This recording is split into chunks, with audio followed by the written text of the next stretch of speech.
Handsome, knowledgeable, intelligent, the best minds in MMA are among some of the words that our fans tend to call us. One word that they don't call us ever, though, is overrated, unlike these fighters on our list today, because on Dodson's Corner, we are looking at the most overrated fighter in every single division. This is basically just me hating on my least favorite fighters. And when it comes to like overrated, we're looking at guys who are like way too high in the rankings, or the fan perception of them is way too high. Yes. If they're like an up and comer, like people think that they're gonna be a lot better than they actually are gonna be. Yes. So overrated. Overrated. Should I start us off? Yeah, you start us off because I have a couple options for some of these weight classes in case. All right. In case we got the same one. Well, so how I did it was I went through each of the division and I thought, who's Dylan's favorite fighter? And I picked that one. I mean, that's pretty much what I did.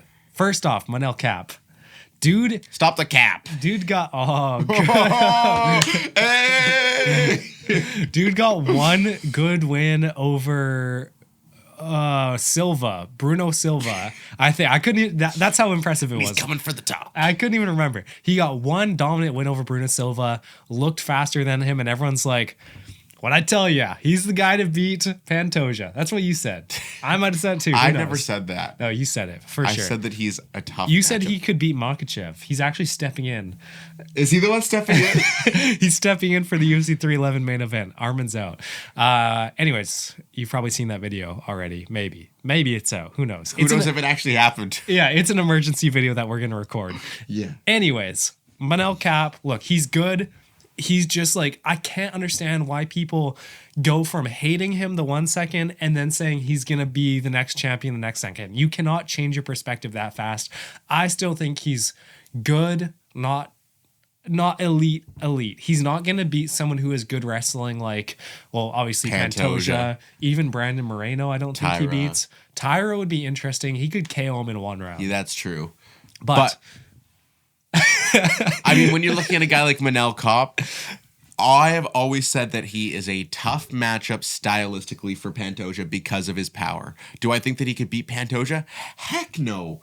Pantoja is levels ahead of him. Yeah. They are on different classes. Yeah, and he did have that loss to Makhachev, which like Makhachev I don't think is as good as Pantoja. No. And he just it was I hate that fight so much. It just tarnished everything. It tarnished everything. Yeah. Who did he beat before that? I can't even remember. I don't know. But I actually was looking past at old videos. We had a list of our least favorite fighter in every single division.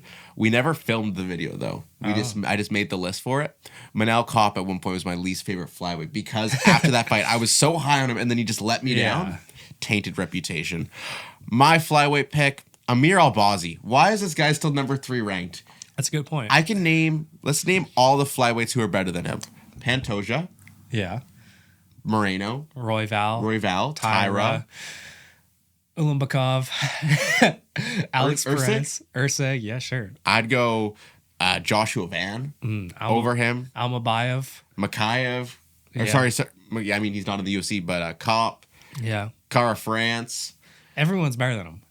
Asakura. Yeah. Like 10 guys better than him. Asakura at 14. I don't know. That might be a little bit pushing it. Dude, I am just not convinced with anything I've seen from this guy. He's junk. He's trash. He's junk. And the broken back definitely don't help him out. Nope. Yeah, well, he came back. Like, apparently he had some back injury and then he fixed it and then he looks awful. Yeah. Like, how's that make sense? Yeah, so he's cooked. He's probably just retire. Yeah. All right, let's move on to bantamweight. I have someone who we've hated a lot on this channel, but today it's for different reasons. It's Jose Aldo. Okay. So he's only ranked about number, was he 11? 11 or like 10 to 12, somewhere in that region. But I think he's so overrated right now because of he's a big name, right? So he still gets put on the main card of pay-per-views. He gets a win over Jonathan Martinez, which then Jonathan Martinez looks like an actual garbage can, an actual punching bag for Marcus McGee. Or I think it was Marcus McGee. Other than that, Batista, he got Batista bombed. He literally got Batista bombed against the side of the cage for 3 rounds. If you are at all a decent striker, you need to create space. He doesn't use leg kicks anymore, which was probably his best weapon. I just don't understand why Jose Aldo continues to tarnish his reputation of being a great fighter. Just retire. Now losing to mid to bad bantamweights. It's just mind blowing to me that he still gets pay-per-view like they're still putting him on the main card. He's still a big name. Just give it up, bro. Just give it up. Retire, please. He probably got into some crypto scam and he's got to work the money back. He lost all his money To the Brazilian mob. That makes so much sense. That makes so much sense, dude. All right, moving on to bantamweight. I got Marlon Vera. Everyone knows that I am probably a D1 Marlon Vera hater. I just actually don't know if I've ever seen him do anything offensive inside of the UFC. Like, he is so bad offensively. All this dude is defense. He just eats strikes because he has a great chin. Yeah. Like I couldn't imagine an image of him throwing a strike in my head. Close your eyes right now. Can you imagine Chito Vera throwing a strike in your head? No, he just got kneed. Yeah, just knee up the gut, knocked down by Figgy.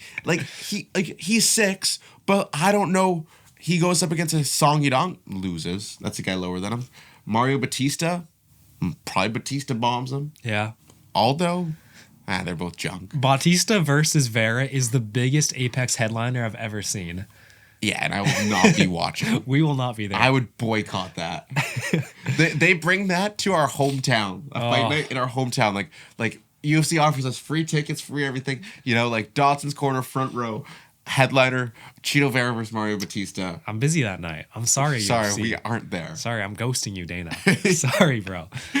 All right, let's move on to featherweight. My featherweight pick, someone who me and Dylan have notoriously hated on. Lerone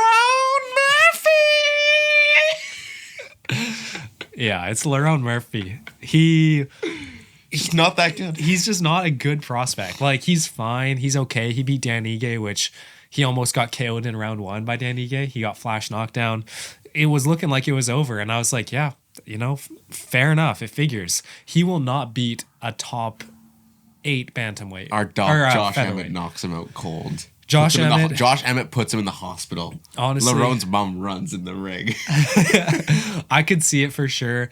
Any extremely competent grappler like Diego Lopez or Malsar, he's obviously not getting past any. Even of a them. guy lower down, Sterling beats him. I would say. For sure, 100%. Sterling fraud checks him. Yeah, and it's gonna be the most boring fight ever. You're gonna be like, who's who? He is a product of having a 0 still. If he didn't have the 0, he wouldn't have this much hype. Is he 14 or 15 now? Now he's 15-0-1. So yeah, he's a product of a 0. Potential, like maybe he cracks the top 5 in a few years, but I kind of see him. If the featherweight over division, the next year or the next 2 years, probably going like 2-2. If the featherweight division falls off that hard, where Lerone Murphy is top 5, I'll stop watching the UFC. Because Pant Silva coming for him. He's gonna KO him. All right, should we move on to lightweight? Is that your pick as well? Yeah, I had Lerone Murphy. Okay, classic. Okay, wow. I am a hater. I am a hater on you specifically, Dylan. My lightweight pick, someone who's stepping in the UFC 311 main event. It's not Darnouche. It's Money Moicano. I can respect that pick. Really? I'm just glad it wasn't Patty. You had me scared. I thought you were coming for Patty. I thought I was going to eat a left hook right there. No, Moicano, he is on the biggest hype train. It's crazy how careers shape up, like he had a good run at featherweight, faced Jose Aldo near his prime, and then just, had no fans pretty much. Now loves Bitcoin and has crazy amount of fans. He's the Andrew Tate of MMA. Honestly, yeah. Except no, not that annoying or yeah. But yeah, Moicano, super exciting fighter.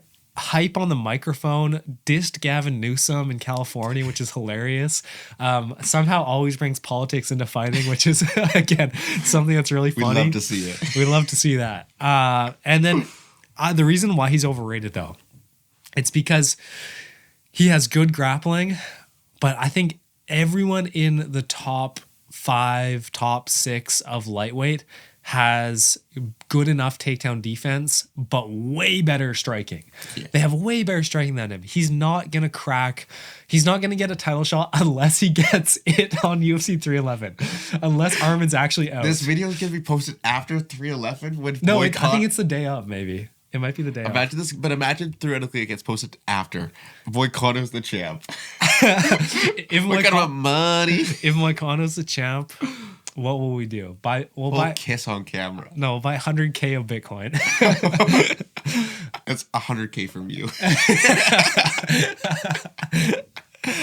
All right, my lightweight pick, Justin Gaethje. The best thing about this guy over the last year has been the memes of him backflipping, dying. Stop. It's too soon. But like, you look at him, he's number 3 ranked right now, but there's no one realistically that I could see this guy beating. Is it official? No, I'm just looking. But with Justin Gaethje, like, he lost to Max Holloway. You know, he was right up there, next in line for a title shot, just needs to beat this featherweight. He did. And then loses 49-46 to a featherweight. Well, no, he got KO'd. Oh, wait. What are you yapping about? It was 49. Oh, no, it was 49-46. Like, it was 49-46, but, like, gets KO'd. Oh, it's canceled. Oh, he's facing Moicano. It's by ESPN. Oh, my gosh. Oh, my gosh. Live news. We're actually going to pause this video and go film the other one. No. Moicano is getting a title shot. Okay, we need to speed through this video. But yeah, Justin Gaethje, I think he loses to Poirier, loses to Charles, loses to Max, loses to Armin, loses to Hooker at this point, and then you have guys lower down who could lose to a Moicano, could lose to a Patty. Sorry, I'm just imagining Moicano winning the belt tomorrow. Okay, here's the thing. With this win is Islam, if he beats Moicano, is he still ahead of Khabib? No, this doesn't count. This is a void, it doesn't count for a title defense. But yeah, all right, let's go to welterweight. Let's go. All right, we got to wrap this video up. We got other stuff to do now. My welterweight pick, it's obvious. The hype died on him. It's Shavkat Rakhmonov. What? Yeah. You know what? The cardio it's okay. The striking it's a bit slow. I'd like to see more. He gets hit a lot, doesn't have head movement. He has a freaking massive blockhead. He looks like Minecraft Steve in the ring. Or in the octagon. Yeah. So he's overrated because he's undefeated 19-0. Was all finishes, doesn't have 19 finishes. The dude's washed now, obviously. Mm-hmm. He still could win against Bilal, maybe. It's just going to be such a tough fight. Like those grind wrestlers, it's never going to be easy. It's literally never going to be easy. No. And so I think Bilal probably beats him. He's still a great fighter, but I don't think he's ever going to be some dominant force at welterweight. I think he's going to be 1 win, 1 loss, 2 wins, 1 loss, maybe, just because welterweight is unbelievably stacked. Well, and here's the thing is that Shavkat realistically could become champion just because of his finishing ability, but then it's like, will that happen every fight? Yeah. He could win any fight because of his ability to finish. All right, who's your pick? All right, my pick, Joaquin Buckley, obviously. Enough said. Not actually that good. I think people are overhyping him. I think that he has gotten really good wins. Like his resume in terms of the guys that are up and coming is probably the best. He might have a better resume. He has like a better resume than a guy like a JDM. Maybe not as good of a resume as a guy like Shavkat. But I love how fascinated you are with Twitter right now. Yeah, Buckley, I just am really confident that he's not going to beat one of those. He doesn't beat a Leon. He doesn't beat Usman. He doesn't beat Shavkat. He doesn't beat Bilal. He doesn't beat JDM. He doesn't even beat Gary. He doesn't beat Protez. Protez is crazy. He doesn't beat Protez. That's crazy. All right, let's move on to middleweight. Let's hope we have the same picks for some of these. Yeah, Kevin Holland. No. Well, the dude's just overrated. If he loses one more time to Rainier de Ritter, he needs to lose half of his fan base. If he loses to RDR, yeah, done. Yeah. Quit. The dude literally said he doesn't want to win and become champion because that's boring and they're not happy. He'd rather lose and be unranked. Makes no sense. Yeah, he's overrated right now. Smokes too much Zaza. Yeah, he's just mid. He's mid. Especially at middleweight. He was good at welterweight. He's very mid at welterweight. Well, he's just small. He's not. He literally looks the exact same size at welterweight and middleweight. He does. So true. My middleweight pick. Did I just say middleweight? like an idiot. My middleweight pick, Kyle Barajo. I knew you were gonna. I'm just not sold on his striking defense. That is the biggest hole, and it is a huge hole. This guy just absorbs too many shots. You go and fight Izzy, you go and fight Dricus, you go and fight Sean, you go and fight any good striker inside of middleweight, and you are going to lose because of the pure damage he took. Jared Cannonier pieced him up. Yeah. That's all I need to say. But Jared Cannonier does hit hard. He does. He's a very hard hitter. But so does Israel Adesanya. Yeah, That's for sure. That's a nightmare matchup for Kyle Barajo. For sure. And I think Strickland probably teeps him up at range. It's a tough fight for sure. Let's move on to our penultimate division. Light heavyweight. I have two for this one. Carlos Solberg. I think Okay, because the cardio is so bad. if he goes 4 rounds, he'll die. He can't even go 3. He was tired after the first round. He was out of gas. Carlos Solberg, more like Shamil Gaziev. Boom, roasted. Take that. He just has no cardio. He's good striking. He's timid. I think city kickboxing ruins fighters. I'm kidding. No, I'm kidding. But almost. I'm not kidding. Think about Navajo Sterling in his debut. The dude didn't throw a strike back and he still couldn't KO him. Like, it's weird. City kickboxing is on the fall off. Mark my words. All right, my guy for light heavyweight, Alexander Rakic. Oh. Why is this guy so high? Why is he? I don't think anyone's rating this guy high except for the UFC rankings. Yeah. He's dog water. He's so bad. Like, come on. Why has he not moved positions? Yeah, like just loses fights, just stays at 5. Like It makes no sense. Him at 5. I almost went Jan Blachowicz. I think people like overrate him. The They fact do. that at like 71 years old. Everyone go wish We're him not his we're not doing 71st this. birthday. We're not doing. We don't have time for that day, but everyone go wish him his 71st, happy 71st birthday. You're trying to talk too fast. But like at this point, 71 years old, still thinks he beats Pereira. It's wild. It's wild. But I did go with Rakic just because he's way too high. Like Also, Ankalaev. Dude, I don't know if it was you. I don't know if it was you or someone, but a goated quote. People talk about him like he's Pereira on the feet and Khabib on the ground. that was me. That was you, bro. Yeah. It's a goated quote. Tell me that's not accurate. The way that they talk about him. Yeah. All right, who's your heavyweight pick? I have 2, so you go first. All right, Cyril Gane. I have Curtis Blades, but I also had Cyril. Dude Gane. is just, he's so bad. Cyril Gane is so bad right now. You know what? I'm going Cyril Gane too. We can both talk about him so we get this done quicker. Lost to Volkov. Yeah. I cannot believe he got a gifted win to Volkov just because they want to see Tom versus Gone. But then Dana White did. It doesn't even look like Dana White wanted that. You know, Dana White was like, "Oh, we'll take care of you, Volkov." He's a decent striker. Like he is a good striker for heavyweight. For heavyweight, that's very different than being a good striker in general. He had no ground game. Now he did actually wrestle a little bit against Volkov, so he's improving there. I just think for him being ranked 2, Yep. or if Tom was actually champion 1, that is ridiculous because he's not actually that good. Yeah, he got dominated by John Jones, but the UFC really wants him to go and fight Tom Aspinall so he can potentially become the interim champion. I do think that they like the foreign fighters because it helps out their company so much in France. You know, having a French champion, having an English champion, like. All right, that is going to wrap it up for us today. Let us know who you guys think is the most overrated fighter in each division down in the comments, or the most overrated fighter inside of the whole UFC. And we are going to film a breaking news video right now. Go watch it. It should have been posted yesterday. We're going to go film breaking news Armin Sarukian out of UFC 311. We love you guys. See you guys later. Peace. So yeah.